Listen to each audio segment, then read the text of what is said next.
Scott Norman from the Ag Department from the Hort Club at Texas State. Hope everyone's doing really well, everyone's staying safe. And I know we had talked about in the Hort Club maybe coming out to the pecan orchard I work at, Swift River Pecans, just outside San Marcos, and it's probably not a safe thing to do now or allowed by our authorities, but I'm in the orchard right now and I'm actually grafting. So I just thought I'd video it and maybe, provide y'all with some entertainment and education while we're all sitting at home doing boring stuff online. So here we go. So first, we're just gonna go over one type of grafting today. Here's the orchard, one of our orchards. So these pecan trees are all about 14, 15 years old. And they're all a few different varieties that do really well in this area. And so kind of the point of why we're grafting today is because there's a few varieties that did well a really long time ago, but now nature has adapted to that, has adapted to the hybrid clones that they are, and so they're no longer performing well in our area. So we're grafting on better varieties. That's what we're trying to do. So as you can see here, if I don't fall out of a tree, which I'm in right now, let me see if I can get a good space without dying. Okay, so we're in the canopy of a tree right now. Kind of hard to see right now, sorry about that. But we have cut off some limbs that are a good size to put some grafts on there. And we have no limbs or no actual actively growing buds above where we're gonna put our grafts, which is good with, auxin hormones and all that stuff. I don't know too much about hormones, but that's the main reason why we do that. But anyways, so we will cut off the branches and limbs that are higher up, get a nice surface that can take a graft or two, and then we'll get started. There's a lot of tools you need for this. They're not very expensive or complex tools, but there is a lot of stuff you need. Like I'm wearing an apron right now with a bunch of different stuff. And so the graft we're going to go over today is called the Texas Inlay Bark graft. And sorry, I keep switching my phone from horizontal to vertical. But we're going to go over the Texas Inlay Bark graft. And it's the one you see right here. I just did that one. And so our first step is you're going to get a knife, sharp knife preferably. And we're going to look at the wood, and as we all know, our anatomical terms, here's the pith, here's the xylem, primary, secondary, here's the vascular cambium right there, and there's the phloem, cork cambium, and the cork of the bark. So what we're going to do is we're going to find a flat spot on the vascular cambium, because trees are actually not round. You can see here, this is not a round tree. So you can see it's kind of flat right here, it's round here, we probably wouldn't do it there. That's a really nice flat spot, we might do it right there. It's pretty round around here, a little indented there, so it's not all flat, it's not all round. So there's a flat spot there, there's a nice flat spot there. I'll just go ahead and do it here, that's a really nice flat spot. So what we're going to do first is we're going to just cut back some of the phloem tissue and some of the bark. Sorry if my filming skills are subpar, being in a tree and handling a knife. Okay, so what we're going to do, we just made that first cut, and then we're going to go ahead and strip back the cork or the bark until we see white. So you see the bark right there. I'm going to go ahead and strip it back. So we're just going to take our knife, so we can see some white right there that I just revealed, which is what we want. And we're really just doing this so we can line up our graft wood flat for the cut that we're going to make. So it's an important process, but it's an important step in the process, but It's okay if you go a little too deep like I just did right there. Okay, so now we have some xylem tissue exposed, or actually probably phloem. So we have that flat spot, and so now what we're going to do is we're going to get our graft wood, which I have. This is last season's wood, and it has been stored in a fridge between temperatures at around 38 degrees, so between 34 and 42 is where you want to keep it. And you usually want about the size of a pencil, a little bit bigger, a little bit smaller. Bigger for different types of grafts. For this one, about pencil size. So you can see there's one a little bit even bigger than this one, but they'll both work. So what we're going to do, so we can see this one already has some buds on it, some dormant buds. And so what we're going to do is we're going to cut into this. Wish I could explain it and show it at the same time, but what we're going to do is we're going to cut down to the pith. So we're going to pick one side, and I'll show you in a second after I cut it. So we're just going to use our knife. We're going to kind of whittle away. We're going to kind of whittle away to get a flat surface.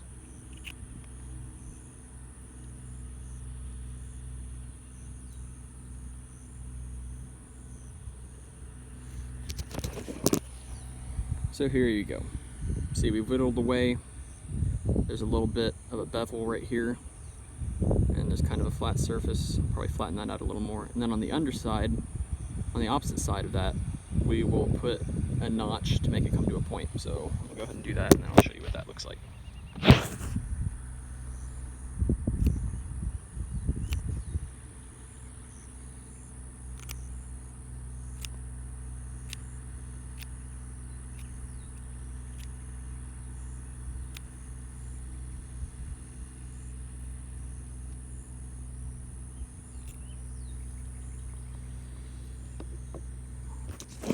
Alright, so here's what that looks like. And then on the back side, it's very bright. On the back side, we put a little notch, and that's going to help when we actually slide this in between the phloem and the xylem up against the vascular cambium. That'll kind of help it push down. And so this is going to be flat up against the vascular cambium so that it can fuse, and that the nutrients and photosynthate of this already growing tree can start to make this grow. So this is going to be hard to do with two hands, but with one hand. But what we're going to do is we're going to find a good spot where our flat line is, or where our straight line is, and we're going to make sure that this sits flat, that it will sit flat.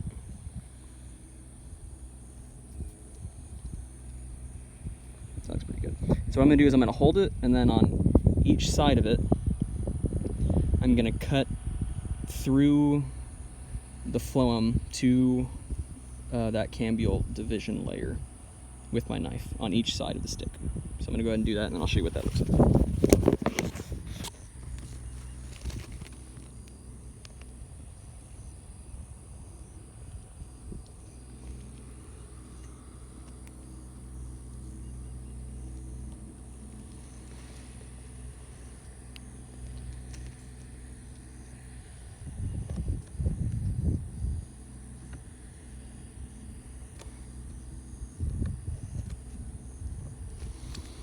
Alright, I just cut it on one side. I'm going to switch over to the other.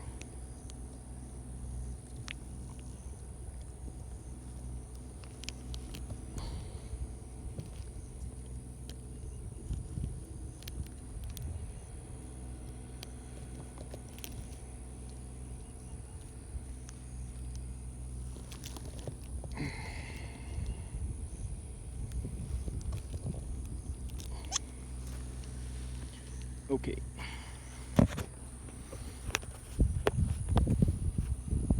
So we can see right here, I've cut through that. cut through that phloem layer up to the vascular cambium. And now I should be able to peel this back. And so it's important what time of the year you do this so that the bark will actually slip, because the phloem is considered part of the bark. So see, I can kind of just peel this back like that. And if you actually feel the inside, you'll feel all the sugars that the leaves made, or that were being stored. It's pretty slippery, so that's what you want. And so I'm going to put that wedge I made down into there. Put the knife down.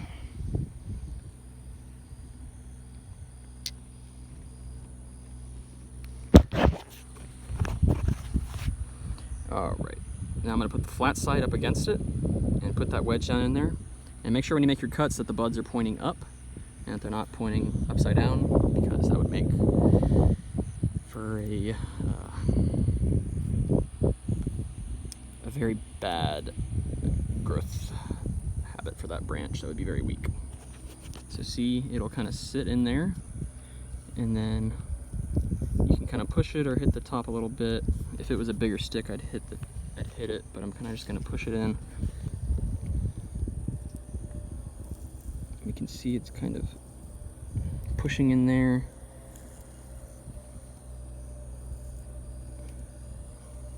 There we go, see it's kind of pushed in there. Now you don't need to push it all the way up to your bevel of your cut, because then it'll actually make it not come into contact with the cambium layer down there. It'll kind of push it out, so that's probably good when it's nice and snug. So see, it's sitting there really good. But now what we're going to do is we're going to make sure it stays in place, because if a bird comes and lands on it, it's definitely going to fall off. If you know, there's a big windstorm, it might blow it away. So we're going to do a lot of things to make sure it stays there, and also that it's really, really snug and in contact, that those cambium layers meet up. So what I'm going to do is I'm going to peel this back a little bit and then cut that right there, and I'm going to put a really small nail into our graft wood, and then a little nail through this xylem also into the graft wood, and that'll really help the contact in there. So I'm going to do that really quick.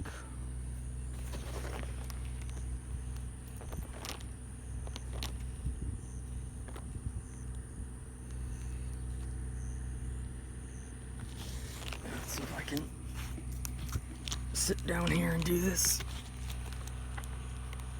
Yeah. But first I need to cut that.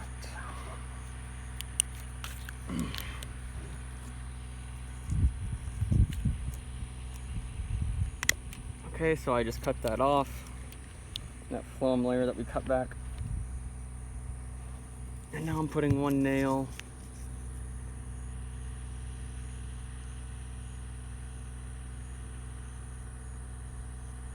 just in through the graft wood and then into the actual stock tree. I just have a tiny hammer. It's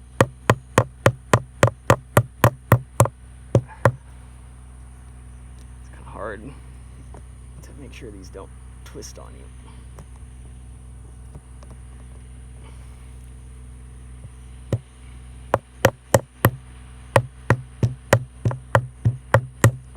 Damn it.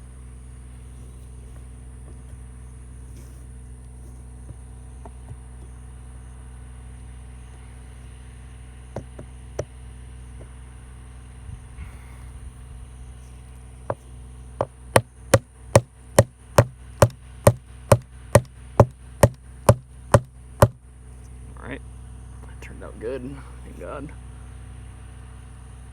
I'm gonna do this other one.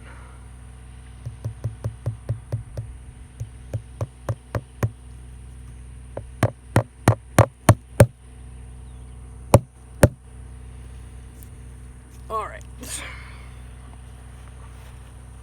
Put my tiny hammer away and show y'all. So there we go. See, I put a nail right here, and then I put another one through there, and so we can hold up,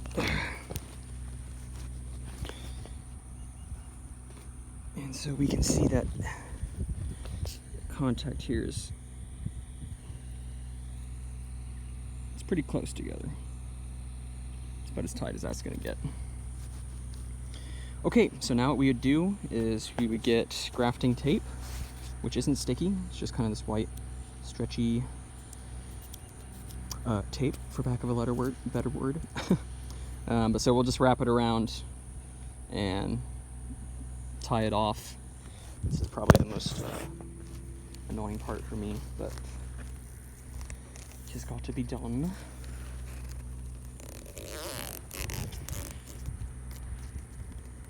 Shout out to Helen. Hope you're doing well.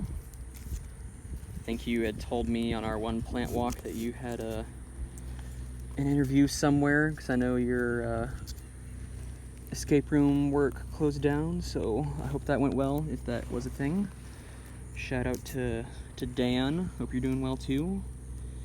And to my friends, well, you're all my friends, but to my other friends, Ian and Travis. And to Rach and Mariah, and just to everyone else. Hope you're finding ways to entertain yourselves at home. I know work for me has been the main way, because I don't know about y'all, but school online is pretty terribly boring. And I love all of our teachers. Never mind. I think Canvas should be used. Oh my gosh, I just messed this up. That's why it's my least favorite part. Alright.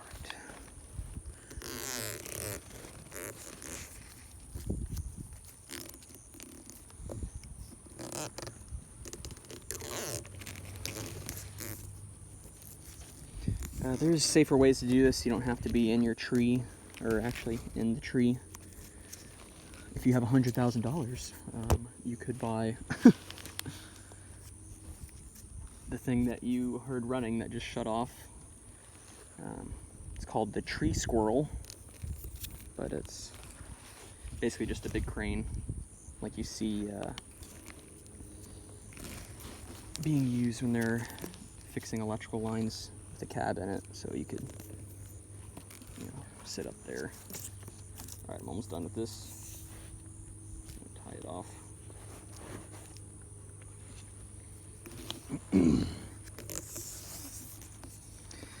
But some good news in the seemingly always never-ending amount of bad news. I did get married. I know no one, knows me super well, but I did get married. So I was gonna get married in June, but mid-March, about a week before Texas did its shutdown, I heard that California did the statewide shutdown, and so I was like, oof, I don't want to be alone during the shutdown. And I also just kind of wanted to get married, I don't know. I'm young, but I've been ready. It's been one of my dreams to get married. And my now wife really wanted to get married too. So, what's 3 months? So we just went ahead and did it in her backyard, and it was really nice. The guy who introduced us was there. He got to marry us. So that was really special for us. And her immediate family was there. My immediate family was there. So it was a lot of fun. But anyways, back from my boring life. So see, we've just wrapped this around. I think the main purpose of this is just to kind of cover up the damage we've done to the tree as much as we can. It's kind of hard sometimes, just depending on how you cut the tree, because this stuff does tend to slip off. So you could always use duct tape, or other types of sticky tape material, but this is what we use. So we just did that, and what I'm going to do is I'm going to get some foil and put it over here and wrap it around. And the foil it does a few things. Excuse me. One, it'll reflect sunlight, so it won't get as hot in here. Because as we learned in class, plants perform well at certain temperatures. Certain cellular processes stop at excuse me, certain heats. So So we're just trying not to let this get as hot, so that's kind of what that's going to do, and to kind of prevent this from drying so much, from all this moisture from coming out of this cut we made. And then I'll put a plastic bag over that with a little hole, and it'll go around here, and then I'll tie that off there, and then tie it off where it meets the foil down here, and that's just to keep in moisture, kind of like when you're doing the air layering in the greenhouse with the sphagnum moss. That's kind of what that is. And then after that, I'll put some glue, just a little dop of glue on the top of that. And then that's kind of what it'll look like. See, we got the foil, we got the plastic, we tied both of those, and we put the glue on the top. And you did your graft, your Texas Inlay Bark graft. And then you come back in 3 to 4 weeks, and if it's started to grow a little bit, then you did it correctly. So this has been Grafting with Scott at Swift River Pecans, and I hope you're all doing really well. And we can do it. We're almost there. Almost done with the semester. And then summer. Hopefully we'll all get to go outside during the summer.